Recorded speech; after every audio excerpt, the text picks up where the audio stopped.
So hello, everybody. My name is Mira Blaustein. I'm the co-founder and executive director of the Woodstock Film Festival. And this is, I believe, the 8th edition of our online conversations with filmmakers and industry leaders. We started putting it together as soon as basically we closed our office back in March 13 because of the pandemic, and have been creating all kind of original online programming to pass on and share with our constituents, so to speak, our members, our community, the Woodstock Film Festival community. And it's been growing. So this is a very special conversation because this is going to be talking about not only what's happening today with the state of the film and movie industry, but also we're going to all try to put our looking glasses and see what we can see into the future. So I want to introduce our panelists. I'll start with Arianna. I'll start with Arianna Bocco. She's the executive. Let me see. Hold on one second. So I don't want to. EVP. You can just say EVP. Okay, EP of Executive Vice President of IFC Films. And we're going to talk also about what IFC Films has been doing recently, which is very innovative and quite wonderful. And we also have Dory Bigley, who is the Executive Vice President of Magnolia Pictures. And we have Eugene Hernandez, who is the Director of the New York Film Festival and publisher of the film comment at Film at Lincoln Center, and he's also, as many people here know, the co-founder of IndieWire. So these three are definitely leaders in our industry, and I'm thrilled to have you guys. I'm going to start with Arianna, because very recently IFC has announced something that they're offering to movie theaters whenever they may open. And I wonder if you can talk a little bit about that. Sure. So this is our 20th anniversary year, and it's a very special year. And we were planning a lot of activities prior to the shutdown and prior to the pandemic. And one of those activities was a screening series of all of our 20 years worth of blockbusters and fun films and entertaining films. And so, you know, with the uncertainty of the future and knowing that our partners in exhibition who have helped build us into the company that we are today, we thought that we would offer some of these films to them in packages free of a rental charge once they reopen. So it's really something that they can have some ready programming for when they feel like, you know, it's safe to reopen. And, you know, that unfortunately is the big question mark and something we don't know. But we felt like it was important to support our exhibition partners. You know, right now it's tough on everyone, and we're all, you know, in this together. And so we felt like we have so many great movies, and why not bring some of them back? I can tell you, because I'm part of Art House Convergence, that a lot of the art houses throughout the whole country are very grateful and thrilled. And one of them said she thought that watching now BOYHOOD in a theater sounded like heaven. Something to look forward to. I think there are a lot of films that we have and some favorites that I know I'm looking forward to, and, you know, once it's safe to reopen, and you know, I think that's our primary concern, and making sure that we're getting back up and running in the right way. And you know, I think it's going to be a complex and long road ahead, if we're honest, and I think we all have to be there for each other. Absolutely, thank you. And I want to go now also to Dory, because Magnolia has been very active offering virtual screenings, content to art houses across the country, across North America, really. Can you talk a little bit about that and how that has been going? Yeah, it's been a whirlwind, but it's exciting. We started out with Once Were Brothers and Whistlers, which were already in the midst of their theatrical runs, unfortunately, when everything closed. And we were kind of blown away by the engagement. Hundreds of theaters excitedly took the films on, and most of the proceeds went to those theaters because we saw it more as a tool for exhibitors to be able to engage with their patrons and their membership more than a sort of traditional revenue driver. And we're kind of taking the cues from that experience and trying to see, you know, what the next few months will be like. Are there other films that we can offer in this way? Can we do some retrospectives? How else can we help our exhibitor partners? As Arianna eloquently said, they help to build us. So what can we do in this period to help them survive? We're having many Zoom conversations about how we can do that. And Eugene has been an incredible leader also in that effort. So it's exciting, and there are a lot of unknowns, and we're kind of flying by the seat of their pants, but that's kind of where it's most fun in this corner of the business. Thank you. I mean, I've been watching closely what Magnolia and Kino and Oscilloscope and all of those have been doing with and for art houses, and it's been quite remarkable. And I had one thing I Yes. would be remiss to say, that we also, of course, those were our legacy titles, and then we of course launched Slay the Dragon, which is an incredible documentary about gerrymandering. It is fantastic, and it is feel good, and so and that one is out right now. Yeah, it's a great film. Eugene, so I know that the Film Society has already put some programming that was supposed to be done in person online. How is it going? I'm not going to talk right now about what plans and thoughts are towards the future, but how are things going right now? They're going well overall. I mean, I think that the last month, and Mary, you mentioned the Art House Convergence, and I'm on the advisory board for the Art House Convergence, and like so many theaters that are part of the Convergence, like so many theaters and festivals, this past month has been really difficult for many organizations. It's been frankly devastating financially. You know, the decisions that so many organizations, including ours, have had to make about laying people off, furloughing people, giving employees pay cuts, and putting our programming on hold in response to what's going on has been really difficult and really challenging. These conversations, you and I had a conversation, you know, a couple of weeks ago when you reached out and talked about sort of the state of festivals and of art houses, and it's very, very difficult. So I don't want to say anything without starting with that, because there's so many theater, and I see a bunch of folks who are involved with theaters and festivals are with us today, and people are feeling the challenge of this moment, and it's daunting to think about how long this could go on and what damage that will do. That said, you know, we're trying to be reactive and responsive, and frankly, it's the work that a lot of distributors have been doing that has given us hope and has given us some revenue. You know, working with Dory and Magnolia, and I mean, I'm not going to try to name every distributor. We've worked with so many already on virtual, immediate virtual cinema screenings, and our members and our patrons and our audience have been really responsive.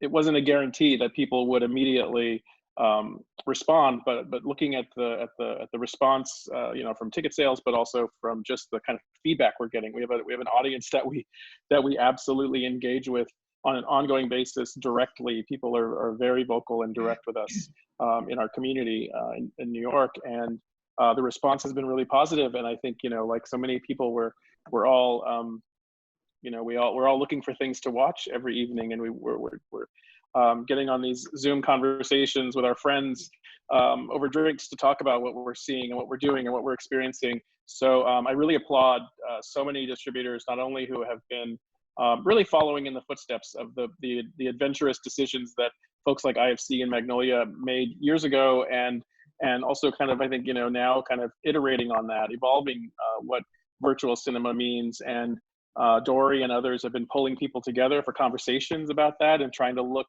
to the future and try to figure out what the future is, it might be for all of us, both in theaters and outside of theaters. So I would say, as hard as this moment is, there's also some glimmers of hope in the camaraderie and the collaboration that is happening right now. Thank you. I mean, really, thank you so much for framing it this way, because we are all definitely feeling the effects, and it is very daunting. I want to encourage, by the way, everyone who has joined us, all the attendees, to go to the Q&A and write in your questions. I'm sure everybody, or many of you, have a lot of questions for our esteemed panelists, so please don't hesitate to write them in, and I will try my best to get to as many questions as possible. So before I open it to Q&A, I would like to throw a subject to all of you, and that is something that we talked a little bit about before we got on live, and that is the future.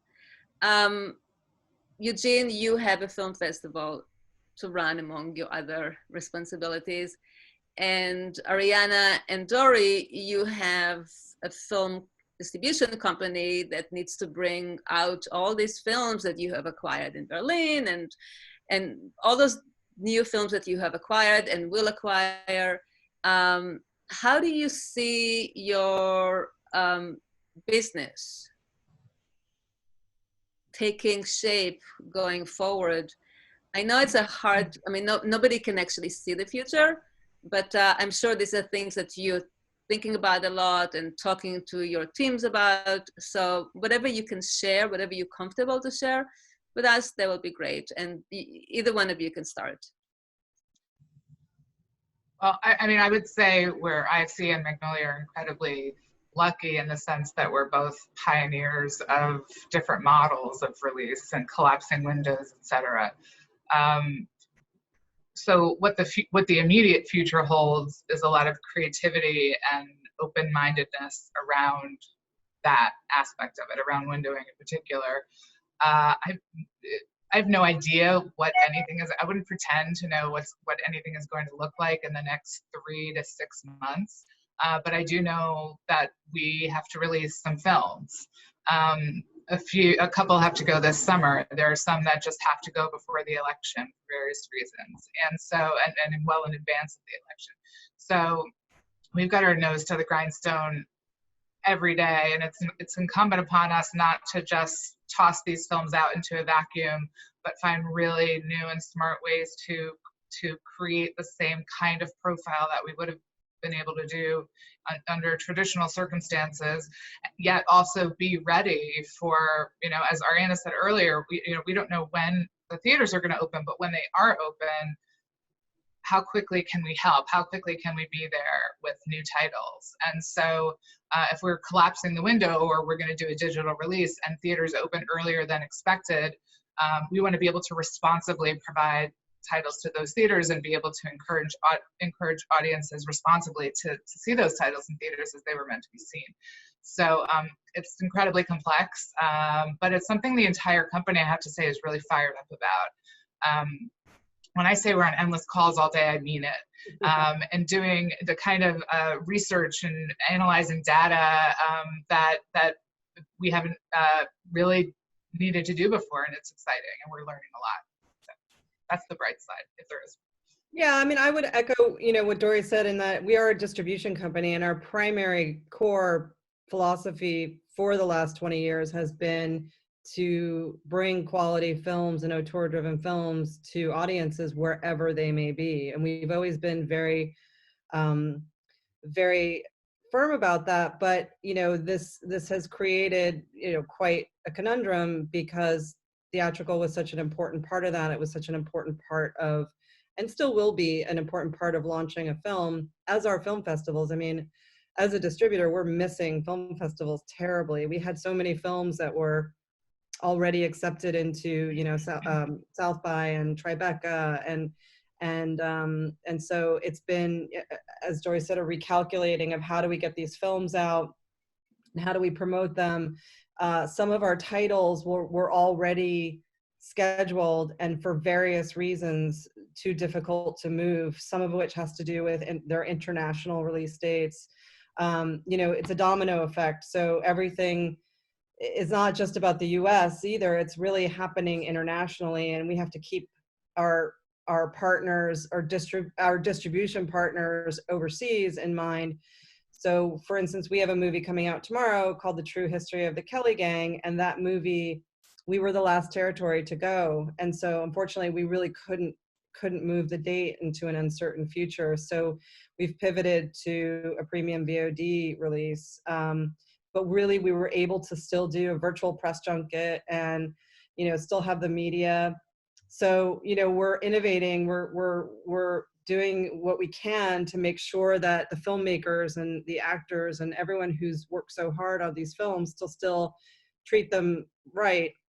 And in some ways, the films are getting more attention, you know, because there's less competition right now. So they're getting highlighted in different ways that may not, we're trying to look for the silver linings in ways that they may not have previously, because it's such a competitive market. But, you know, we're really looking both short term and long term. I think it's clear that when things do reopen and this virus, which has hit so many people so hard, goes away, that it seems that viewing habits might not be the same for audiences. I mean, what are we going back to? What does the market look like? Are people now going to say, well, I want to watch it at home?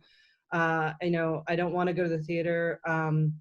We just don't know that. We have to be prepared for a lot of different things. And it's our job, you know, we're providing entertainment and conversation and escapism, and it's our job to make sure that we keep those things as our primary focus. I'm going to start going now to questions from audience, and I'm going to start with a question from Stephen Beer because it dovetails to what I was going to bring up with you, first of all, Arianna, and that is what's happening with the film Swallow, which we had the filmmakers, by the way, last week, and it was wonderful. They've been amazing. They're so great. I'm going to hire them to do PR for other movies. I know that's so fantastic. We had Carlo. We had it was wonderful. Anyway, so they were touting also that one movie that one drive-in, yeah. And that the film now is #1 in the US because it was shown in a drive-in. So I have a question here, and I have to tell you that I, as somebody who runs a film festival, I have certainly been thinking about options of drive-ins and outdoor screenings and that sort of thing. So Stephen Beer, who is an entertainment attorney, is asking, have you considered, and this is for all of you, but maybe we can start with Eugene. Have you considered outdoor rooftop style screenings to replace your traditional theatrical venue presentations?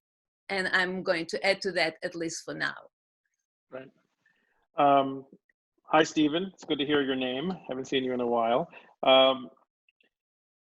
We are, you know, Stephen Mara, we are considering everything right now.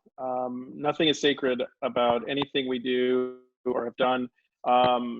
You know, I spoke to the pain and the challenge that this situation has caused. I mean, just think about where we were, you know, 6 weeks ago. The world was very different for our companies, our organizations, our film culture. We have to be thinking about everything. So yes, we're thinking about every potential way that we might connect films with an audience. We are planning, in the case of the New York Film Festival, we are planning a festival right now that, frankly, we don't yet know how that film festival is going to be expressed, how it's going to be presented to an audience. We know it will be presented to an audience, and so we're looking at every possible way, every possible scenario through which we can connect with an audience. And the reason it's so important to us, it's something we're talking a lot about on all of the Zoom calls we do all day, and with internally and also with colleagues out in the industry. You know, at the beginning of this panel, we heard we could hear the cheering for the frontline workers.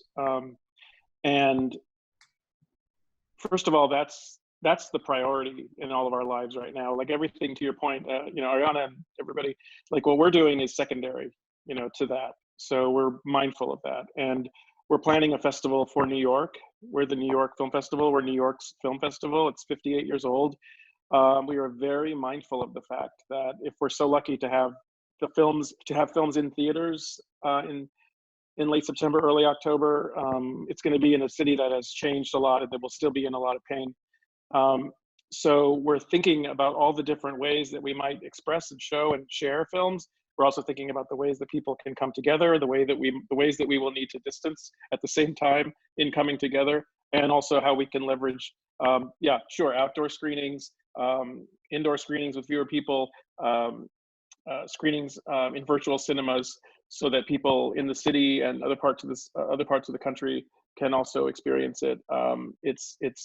We're looking at everything. And it's not just for the festival, but it's really as an organization, we're really thinking about what our mission is and what our opportunity is. But again, we're being mindful of the fact that you know, it's secondary to a lot of other urgent concerns and needs right now too. So all options are on the table, basically. They have to be for all of us, I think, for anybody right now. For all of us, everyone's thinking out of the box right now. Yes.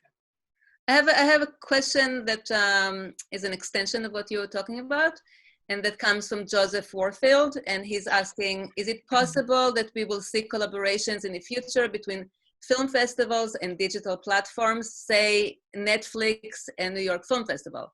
If so, do you think this will increase brand awareness and membership revenues? I suppose that's for Eugene. Yes, hi Joe. Joe is a former colleague who worked with us in New York, and now he's down in the South. Great to hear from you.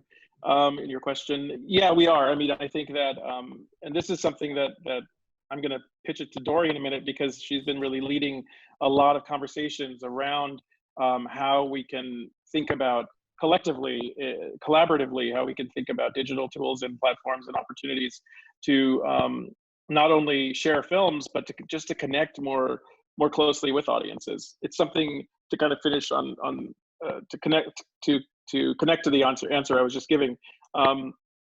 We have really no choice but to think about how we can connect with audiences. Our audiences are still connecting with us, and wanting to have that connection with each other through the art that Arianna and Dory and other companies are bringing to audiences in New York and in the States.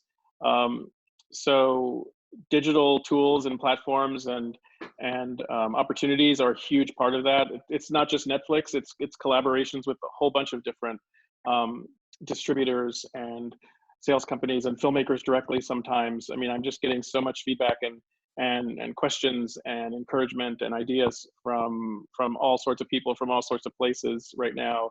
And certainly digital platforms are a big part of what we're exploring. We have to.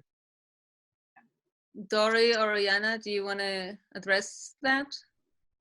I mean, yeah, we actually experimented with Janet, who I know is on this call, a long time ago with South by, I want to say maybe 10 years ago, with showing films at South by and us showing them on VOD simultaneously back in the Mumblecore days. So, you know, I think that there's always an aspect of how do we innovate and how do we do this. And while that didn't become a mainstream form of showcasing films for either one of us, it's definitely was a seed that took root. And I think that's something that for the future, we absolutely will expand on. I mean, I do see partnerships being key in the future. I think especially in the short term where everybody's trying to get back on their feet. And I think we're all having those conversations right now. Thank you. Okay, I have a question from Rob Cristiano, and he's asking, every year there are a lot of films that play in film festivals and don't get distribution. Then many disappear into the void via self-distribution. I'm wondering, he is. If streaming and VOD platforms' appetites are growing these days for content right now, and if distributors are interested in revisiting festival titles that could satiate this appetite. Meaning basically, would you go to older films that have not, that were successful in festivals but have not ended up getting picked up? I can speak for us right now. I mean, I would love to personally, and I have gone back and looked at some things, but at the end of the day, our input or output hasn't increased. We still only can manage a certain amount of titles per year for various reasons. So I think while there might be an increased appetite, and I actually think that appetite will continue to increase the longer this pandemic continues, we only have a limited amount of space, so to speak. So, but certainly, you know, I've been passing films along to other people. There are aggregators. There are people who are out there who are looking at titles. And I saw on, you know, one of the questions, actually, the acquisitions market is actually quite strong right now. From my perspective, it's active. I don't, maybe it's not strong, but it is active right now. And there are buyers who are buying movies right now. And it is competitive because I think everybody is preparing for when business resumes. You can't be left with no films to release. So it is actually quite a busy market. In fact, I haven't been this busy and I can't remember how long. Same for you, Tori, right? Yeah, it's madness. I'm busier than I've ever, and it's not an exaggeration, than I've ever been in my life.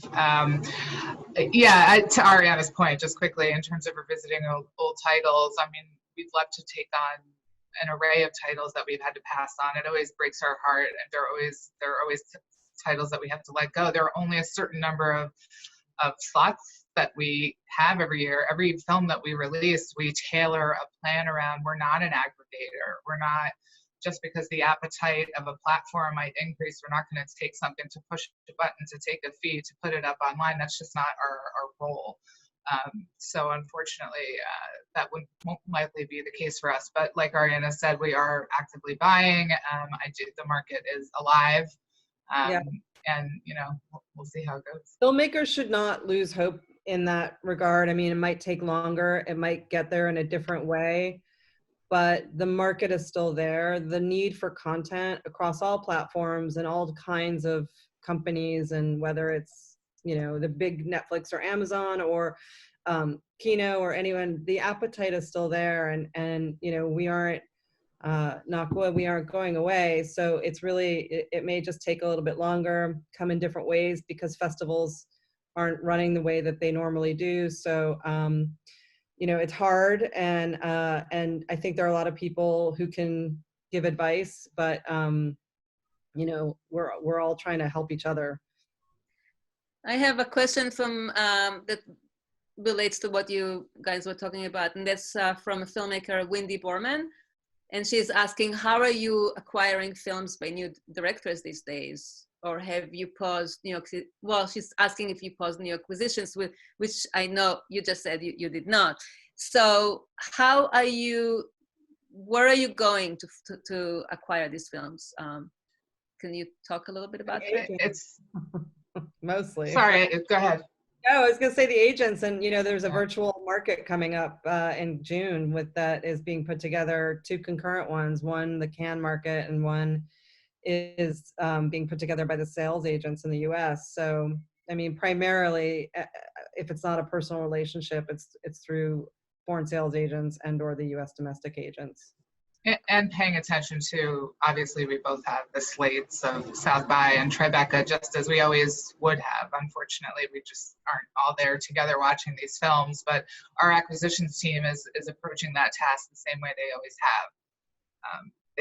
They look at every title that was chosen, that's available. They look and see who's selling it. They decide what we're going to screen. And in most cases, we've been able to screen a lot. Some cases, people are holding off for various reasons, but I think that's why it's been active. I have a question from somebody you all know very well. He's a former co-founder of IndieWire and now working for Cinetic, Brian Brooks. And Hi, Brian. Brian is, from his point of view, I think he sees things a little differently. He says that acquisitions seem to have come to a trickle at best.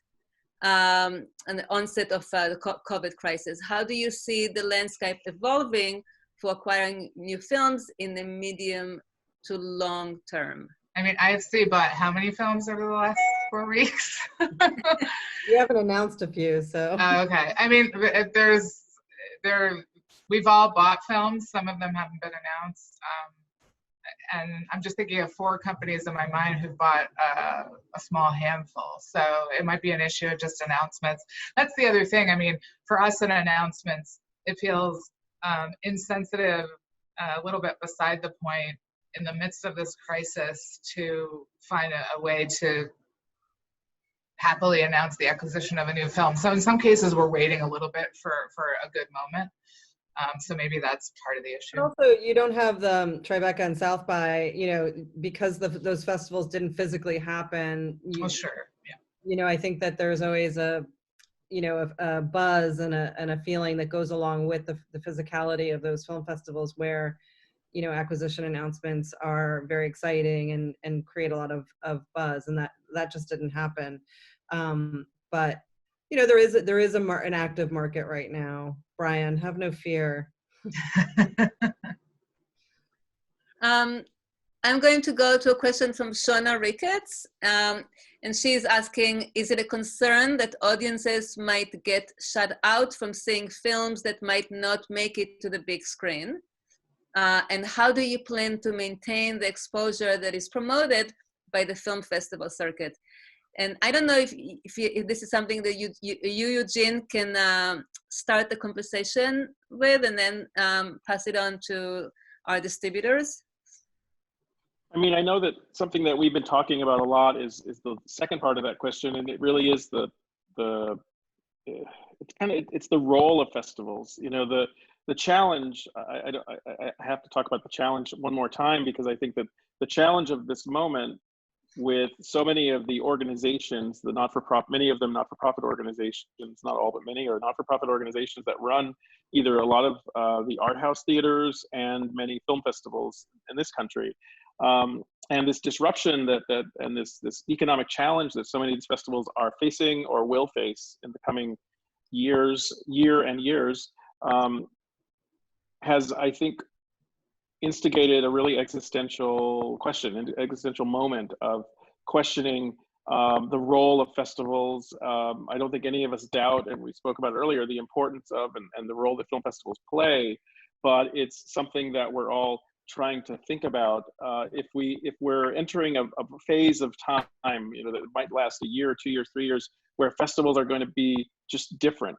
I mean, so much of everything we navigate in our lives is going to be different for a period of time, even when we get back to something that resembles a little bit of what we're used to, a little bit of normal. So I'm answering it in a more existential way, because I think it's a great question that we're all grappling with right now, and in some ways it's something that we're only going to be able to answer together. And so I think Arianna references the virtual markets that are taking place, mechanisms that can be instituted or provoked in the short term to give buyers and sellers and others a way to connect and to help a lot of these films find homes. How are we, what's the version of that's going to happen when we can sort of go out in the world in sort of larger, groups, but not quite full rooms? How are we going to have to evolve from that point? So I think there's going to be multiple steps, and I think the thing that I want to make sure to continue to advocate, not just because I work at an organization that produces a dozen film festivals a year, including the New York Film Festival, but because I think that I come from festivals. My world of discovering cinema is in so many ways built around the experiences I've had at film festivals over the past 25 years, including yours, Mara. Being able to connect with audiences in that real environment in a theater, and it's such a deep question that I think that we all have to kind of figure out together, but we all have to prioritize. We have to prioritize what festivals we can do at their very best in bringing audiences together, connecting them with buyers in some cases, critics in other cases, or just other audiences as well. No, it's a really excellent question. And I think something that even in a normal world that we struggle with of, you know, how do we reach audiences and make sure that films aren't being missed, and how are we connecting the right audiences to the right films? And so this current situation just makes it all the more, you know, challenging, and something that we literally talk about every day, no matter how we're releasing a film, is how do we make sure that those connections, you know, connecting press and audiences and publicity and marketing and media spends, all of those things, you know, how are they reaching the right people so that a great movie isn't overlooked? Right. And also trying to remain of two minds. How are we dealing with this crisis moment and trying to make sure that our films get to the audiences they deserve? And how are we not being too myopic and paying attention to these larger changes in the business, this bigger inflection point that we've as specialized stakeholders have found themselves in well before the pandemic? What can we do to come together to kind of fill in each other's blind spots, to remind audiences of the beauty and the crucial importance of the collective experience? How do we do virtual cinema in the midst of this crisis while also reminding audiences that this is a contingency plan for the theaters to help them get through, so you can eventually come back together and enjoy these films, you know, and enjoy the collective experience? It's so much more important than just saying, okay, push a button, throw this film up there, this one can work on VOD. This, you know, we've got to think more about some consistent messaging, I think, around that, as we all kind of run around with our hair on fire trying to keep the business going. So there's a lot of plates spinning in the air, and I think we've got to, you know, pay attention to all fronts. This is a question that I find interesting, and it's from Amanda Nassim. She's asking, how are you thinking about any shifts in the kind of stories that your audiences will be interested in seeing post-COVID-19? And is there any effect on what films you would acquire for the distributors or screen for the film festivals? So this is a question for all of you, basically. Do you think what's happening now will affect the kind of material that people would want to be seeing going forward? I mean, you know, I think it would just be pontificating in a way that maybe isn't constructive. Sorry if you guys had a specific answer to that. I mean, I think, you know, interests always change for us, and I think probably for IFC and Eugene, the filmmaking and the singularity of a story and the ability for audiences to connect to that story is always paramount. And then what is turning audiences on in terms of specific genres or specific subject matters, you know, comes in a little bit behind that. So we're not sitting around in our acquisitions meetings saying, okay, everybody's going to be sick of this, so we can only focus on this. We never do that. Just like we never say, this is the number of foreign language films we're going to release every year. This is the number of documentaries. This is the number of narratives. It's just not, it's not in our business plan. We go for the films that we have a plan for and that we think we can connect to audiences.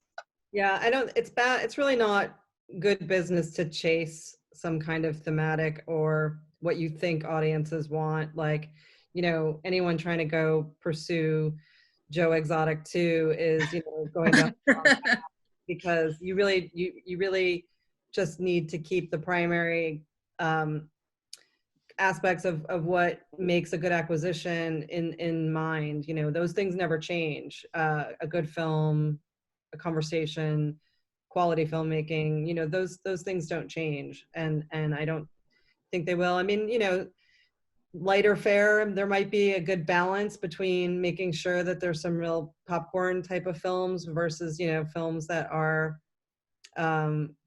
you know, headier. But I think at the end of the day, Dory's right. It's just you can pontificate, but you don't really know.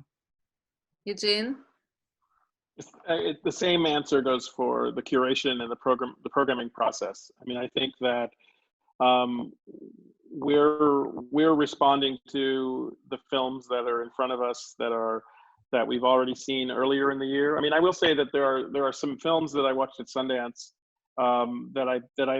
there's some films that I'm thinking about a little differently, especially films that maybe haven't been in front of an audience since Sundance. And I'm thinking about how those films might be looked at in the context of what we've all been going through, or where we might be when we're able to watch them in the fall or later.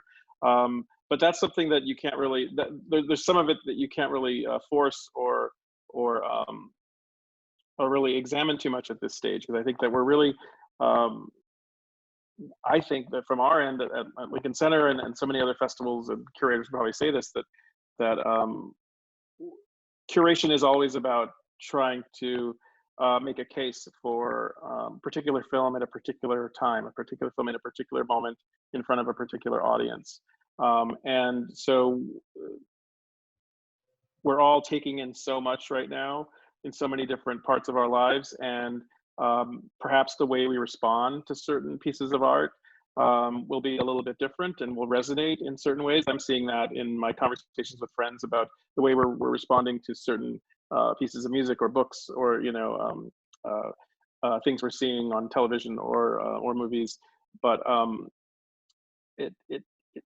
there's not really one kind of, to everybody's point, there's not really one thing you can say we're gonna show more of this or more of that. It's right. Just we're responding to our own tastes and to our own the conversations we're having with our internally as well.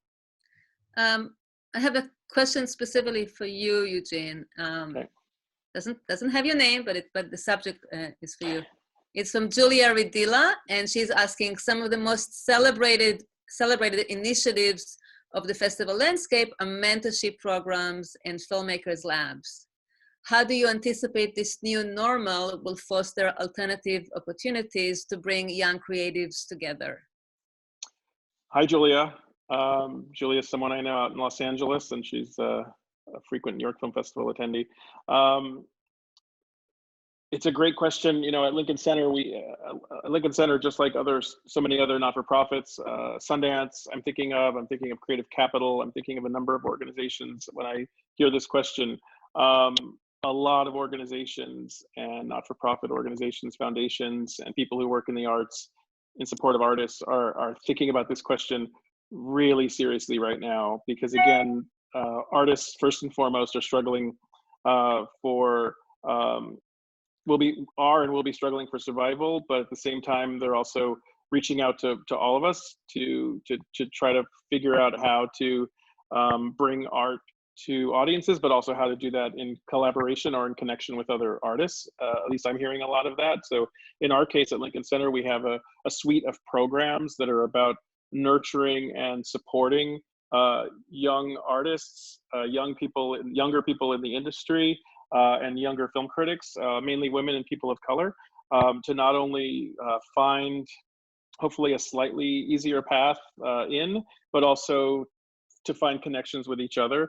One of the most personally painful aspects of this immediate shutdown that happened so quickly in March was we were just about to announce and present our annual Industry Academy, which takes place during new directors, new films, and Arianna and Dory have both spoken to our Industry Academy classes over the years now, and I'm very aware of the fact that young professional folks in the industry and young emerging artists and young film critics are going to need even more guidance and support, but also connection to each other. So I'm thinking a lot about how these programs can be sustained despite the financial challenges and hurdles that organizations like ours are facing right now.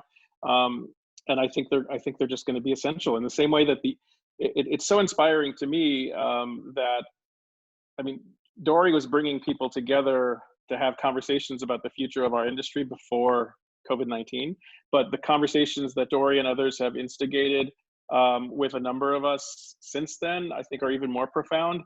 And it's an example of what I think folks who are just coming into the industry should hear and be mindful of. And that is that while everybody and so many people have their own individual path that they're trying to pursue, and but I think that so many of us will continue to do better if we try to find ways to do that collaboratively. Thank you, thank you. I have a question here from Eric Cohn, who some of you may know. Hi, Eric. You know Hello. him very well. And this is a question for all three of you. How do you feel so far about the potential of virtual film festivals? And for the distributors, would you consider showing your films in this context? I know you're doing it now, for instance, Magnolia, but going forward, have you given it any thought? I'm sure you have. It's, you know, it's a complicated question with a lot of different, we could probably do another 2 hours on virtual cinema and what it means, but I would say there's some promise there. I think that audiences are really interested in helping their local theaters survive this, and we've seen that with ticket sales. I think it needs special handling. I think it could use, again, some consistent messaging. I think there's a hodgepodge of efforts happening right now, and I think we'd be better served. I personally think we'd be better served if we worked together a little bit more. If we get to the place where there's a seamless platform with live Q&As and geo-targeting and it's well protected, and there's the ability to do great promotional tie-ins, I think it's while we're in the midst of this crisis, for those of us that have to release films, and it doesn't work for everybody, but it can work for some of us, and we can scale it, I believe. But it's going to take a lot of hard work and a lot of collaboration. Yeah, I mean, I think virtual film festivals is a big question mark. I personally haven't participated in one, and I think it will be hard to replicate the actual film festival experience.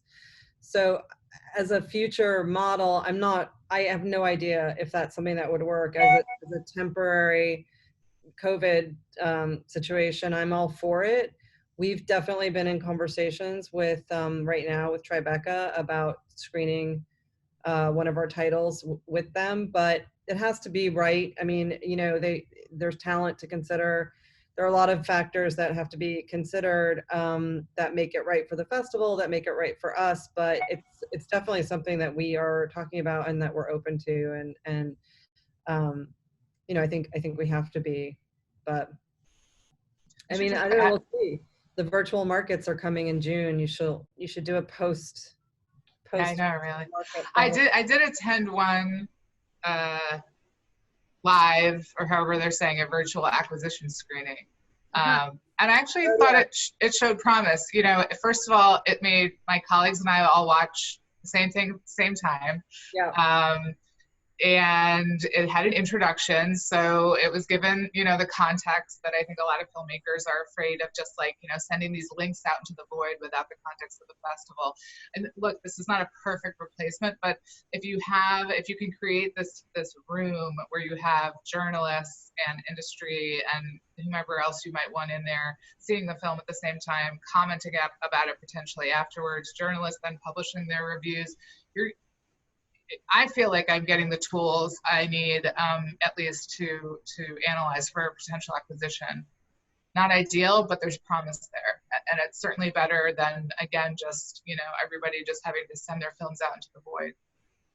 I mean, look. Sorry, no worries. Just to add to that, because I think here's why I'm optimistic. Even though the future of virtual festivals and events is still completely not fully defined. Look, I work at a place that has 3 movie theaters that are completely dark right now, that are sitting there unused.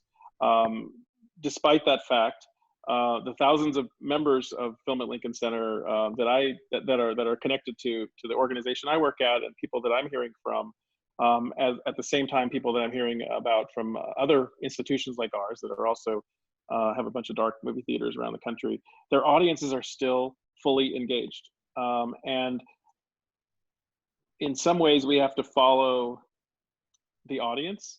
Our audiences still want to see movies in theaters. We are committed to showing as many movies as we can, as many times a day, in as many theaters as we can own. We have 3. But in lieu of that, but also at some point alongside that, I think that virtual cinemas and online conversations that extend an audience. We have an opportunity in film culture in 2021 and in the future to connect with those new audiences that we've been craving and talking about on every panel at every film festival for, like, you know, as long as I've been going to festivals. So we have to seize that opportunity, and we have to use the tools that are accessible to us to augment the experience of watching movies in a theater. And yeah, the tools are not there yet. The experience is not quite seamless, and it's not quite easy enough to use. I think that some of the conversations, at least that I'm hearing from a bunch of different people who are talking about collaborating together, if we can keep that momentum, if we can keep people open to that collaboration, we might be able to improve some of the technology that's out there, because there's tools that are being used in other industries that I think we could learn from. But I think if we keep it, when, you know, it seems like such a long time ago, but when, you know, 6 weeks ago, when we were able to show movies in theaters, one of the things I always like to do at Lincoln Center is stand outside the box office, because you learn a lot when you're engaging with the people that are buying the tickets and coming and going out of your theater. And our audiences, with the rise of streaming platforms, didn't abandon movie theaters. In fact, our audiences are watching more and more movies. And I think that the opportunity of digital is to expand that audience, give the audience that already knows who we are more opportunities to watch more movies that we're all excited about, but it also gives us an opportunity to connect with audiences that we've been wanting to reach and looking for ways to reach for a long time. I have a question here from an anonymous attendee, and I'm going to that because you mentioned something about solidarity and collaboration, Eugene, and I've been seeing in the past few weeks such a stream of collaborations and solidarity between all the art houses, film festivals. I mean, it really has changed the relationship between all so many of the organizations that bring film to the audiences. So the anonymous attendee is asking, in a spirit of solidarity and community during a pandemic that's affecting New York City especially hard, would you consider, and that's for you, Eugene, collaborating with other New York film festivals such as Tribeca and Doc NYC? Yes, absolutely. There are some things that are being discussed now that I can't, I'm not in a place or a position to fully discuss. I will say those conversations are already happening. And Mayra is exactly right. And it's not just festivals in New York City, but festivals in other parts of New York State. Mayra with Woodstock up in Woodstock, you know, reached out very early on just to check in, say, how are you doing? And we've compared notes and questions and ideas. But I think there are some specific ways that festivals in particular will collaborate. And again, that's something that is in the works and that will be talked about at some point soon. I think the same thing is happening among art houses. And I think, again, through the power of what the potential is for virtual cinemas and digital platforms, I think that I, for one, envision an opportunity in which content could be shared among different festivals. I mean, I've just myself in the past week have had calls from festivals in other parts of the country, other parts of the world, wanting to think about ways that we can collaborate. I don't think it's just about wanting to show solidarity in this moment. I think it's about this moment reminding us that there is solidarity among so many different institutions and for-profit, not-for-profit, festival, theater, distributor, that all have very similar goals. And I have to go back to, you know, some of the conversations that Dory and others have instigated even before this immediate crisis. And I think we were finding that, we were seeing that already.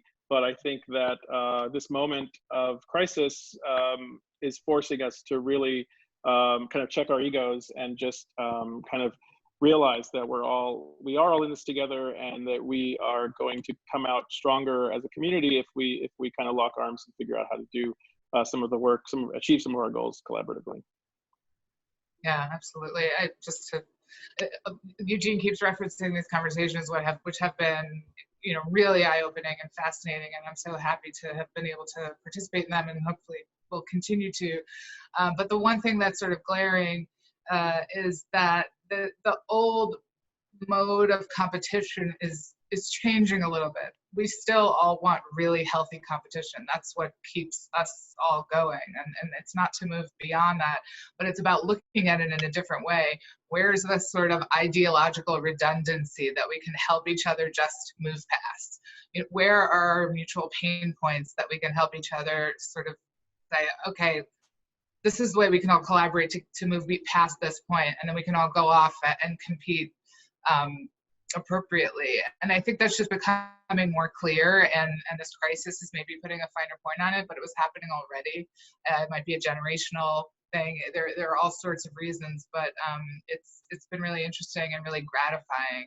And I think the idea of the specialized spaces becoming a healthier ecosystem has become more important in many people's minds. People who were even very go it alone for many years I'm talking to, and I'm seeing sort of cracks in that armor.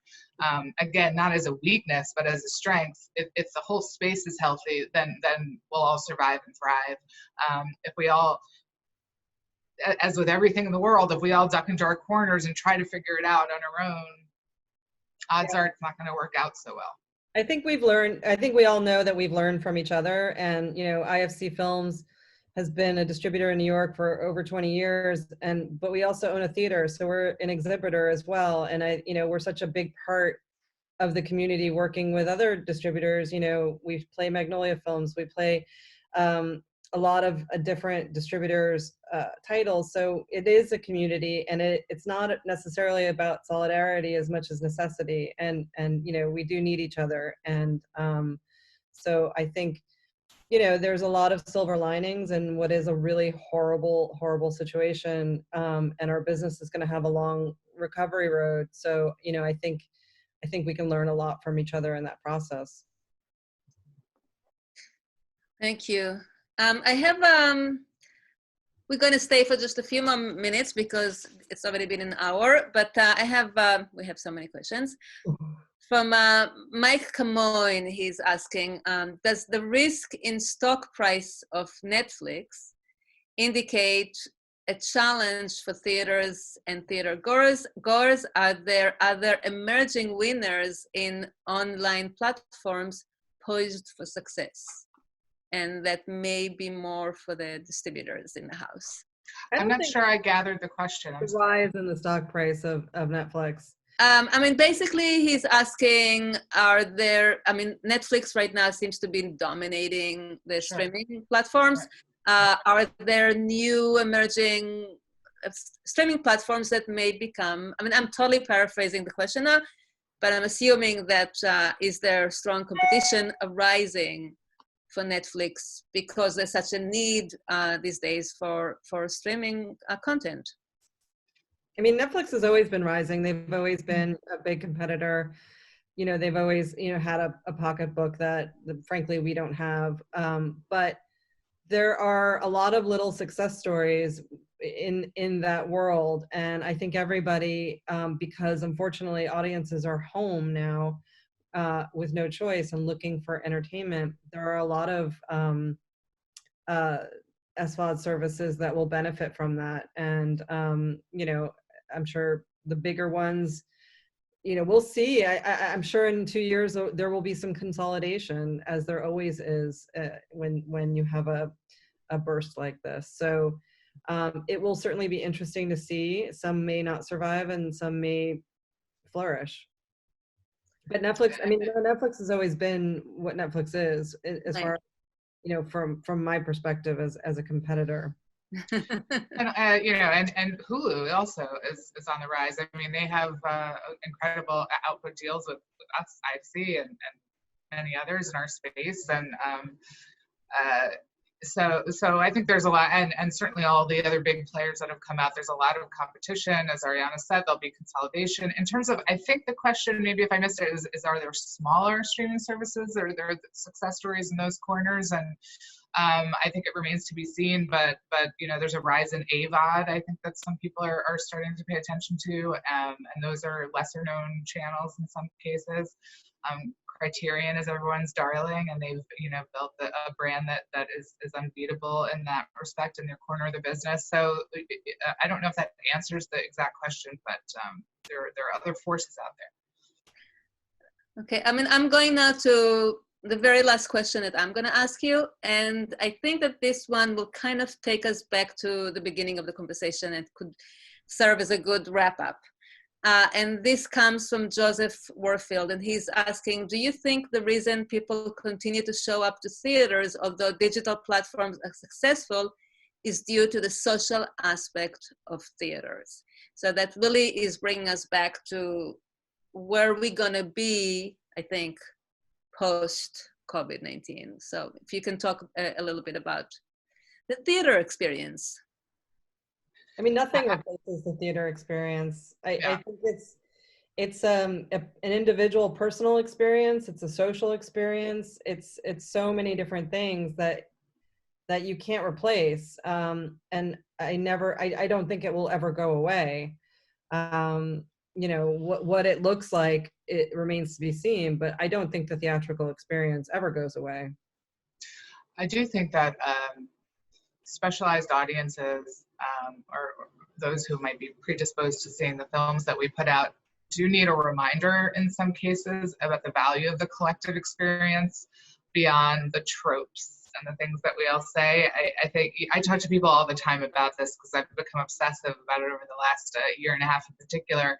And people I know who used to go to the movies a lot more, now they go less. They say they love the films that we release, but it's a bother, or it's bad theater that near their house, or whatever it is.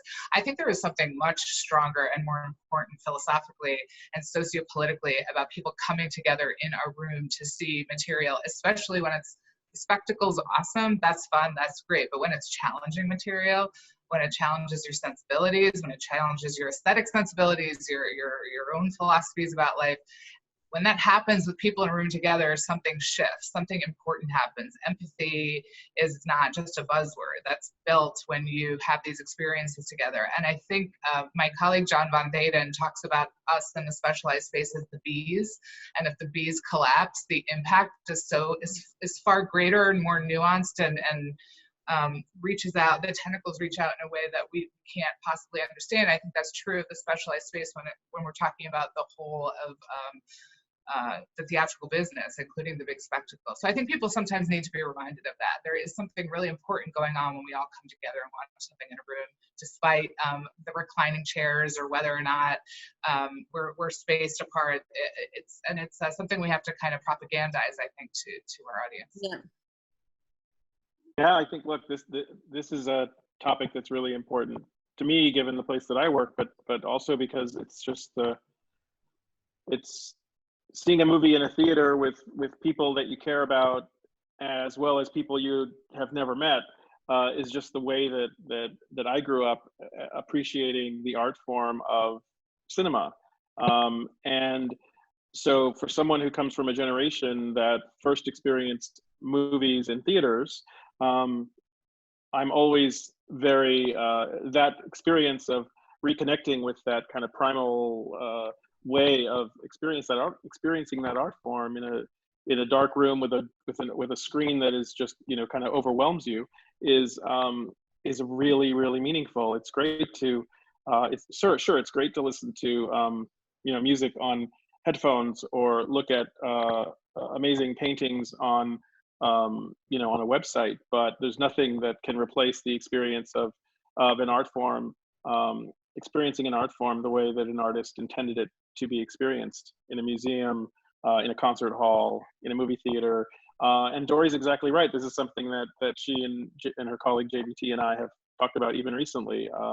What do we need to do when we're able to bring people back safely to movie theaters, even if it's in smaller groups initially, and that's going to be okay. And then eventually the day when we can all comfortably, safely, and healthily gather in a crowded movie theater together to experience something collectively. That's like a dream right now, right? But it's something that at art house theaters and at Lincoln Center and at other theaters that are part of Art House Convergence and at festivals, we're all very mindful of. It's not just about watching the movie and then leaving. It's not just about the comfy chair. It's about the experience of the people that you're watching it with. It's about having an opportunity to engage the artist on stage before and after the screening, the conversations you're going to have with people in the lobby or at a panel discussion after. I mean, those are the things that we all think about all the time to try to enhance the creative, intellectual, and entertainment experience of engaging with art. That's really, what we have to continue to be focused on. Thank you. Amen. Thank you. Arianna, do you want to say a few words to that effect? Because that's really going to be wrapping up our conversation. I mean, I think that Dory and Eugene wrapped it up fairly nicely. I mean, I think that, for me, theatrical experience is a really personal experience. And it's what partially what made me go into this business. And so, for me, I hold it very, dear. And I think that it's something that I wish everyone, can have. And so I think that while we look at new ways and we separate the art from the business and the commerce and all these things, that it's just something that should always be at the forefront of how we look at our business as a whole. Film going is a social experience, but it's also a very personal experience. And there's a way that those coexist in a way that I think can foster a word of mouth and a positivity. It's always been the happiest experience of my life, going to a cinema, and it continues to be that. So, I think we just have to hold that forth when we look at the road ahead. The perfect way to bring this to an end. I can't thank you guys enough. Thank you all for attending.